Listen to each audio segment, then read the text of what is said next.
the first of the Super 60 series of DC-8s, the Super 61, built by Douglas to satisfy the unprecedented acceptance of jet travel by the public on domestic routes in the United States.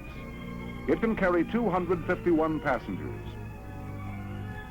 But the phenomenal growth of traffic was reaching crisis proportions on international routes as well, and Douglas engineers had the answer with the Super 62. Carrying 189 passengers and a range of over 6,000 statute miles, it is the world's longest range commercial jet transport.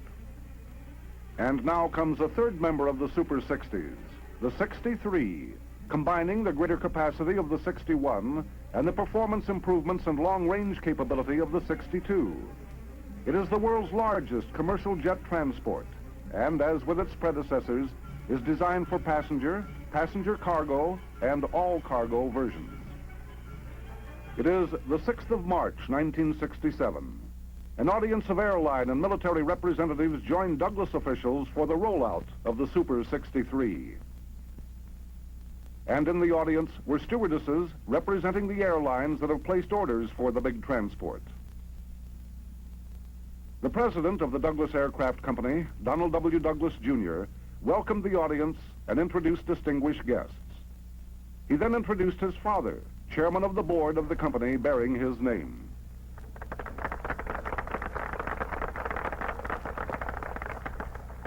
Distinguished guests, ladies and gentlemen, an occasion such as this offers a great temptation to look backward and to reminisce about previous notable achievements in the history of the Douglas Aircraft Company. But I would like to turn my attention now to the present and to the future.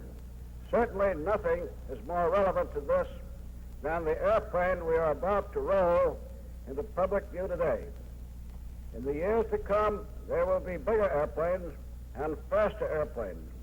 Douglas will have a part in this too.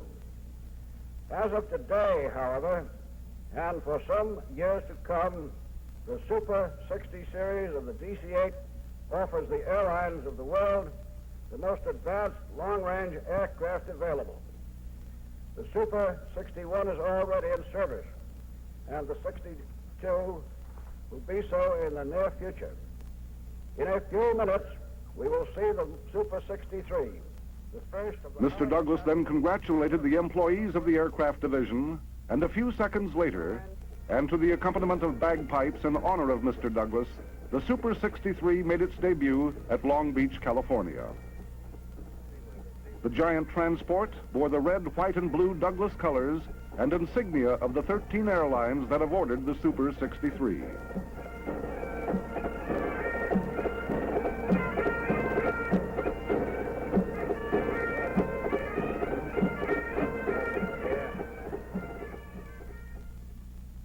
J.J. Dysart, Deputy General Manager of the DC-8 program, closed the ceremony with this invitation. You are invited to walk around the Super 63 and then proceed to the Super 61 to inspect the cabin interior.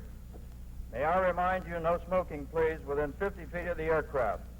And now, ladies and gentlemen, will you join us in taking a closer look at the DC-8, the Douglas Super 63? That closer look emphasized even more the size of the sleek giant. Although equal in length and capacity to the 61, the Super 63 has an additional 6 feet of wingspan and 25,000 pounds greater takeoff weight.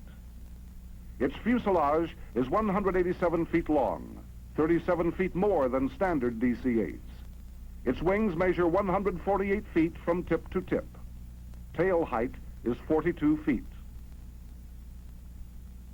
With its maximum capacity of 251 passengers and their baggage, its normal operating range is 4,600 statute miles.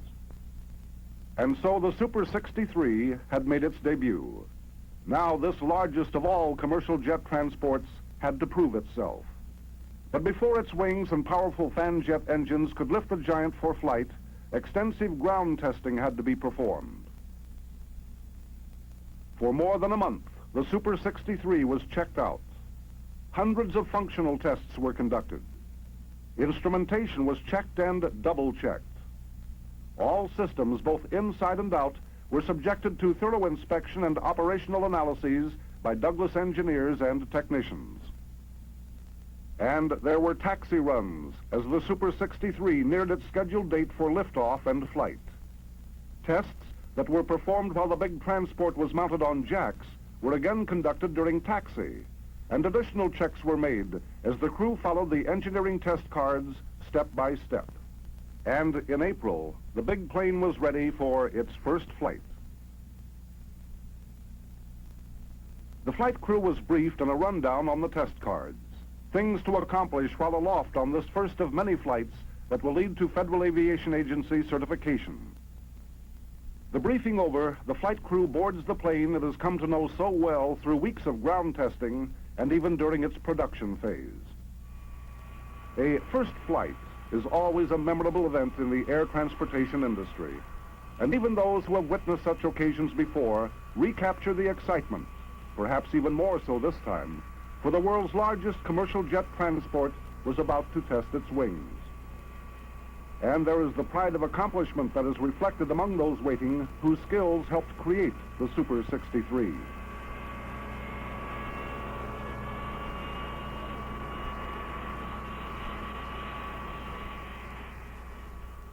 Douglas 03 uniform, runway 12, wind 180 degrees at 10, cleared for takeoff.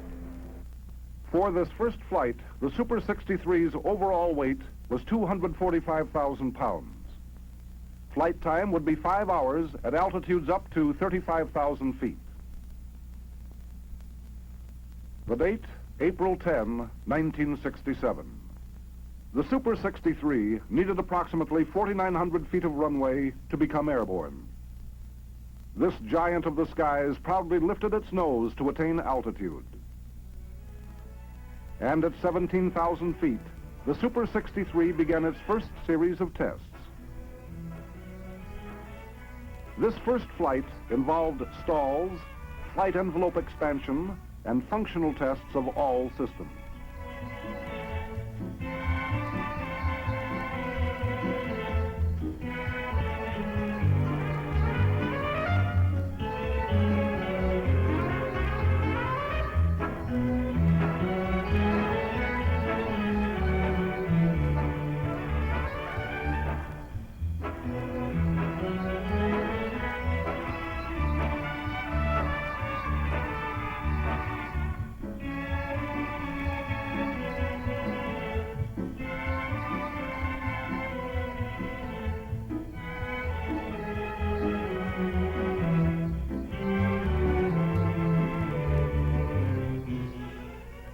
And so the first flight of the Super 63 is history.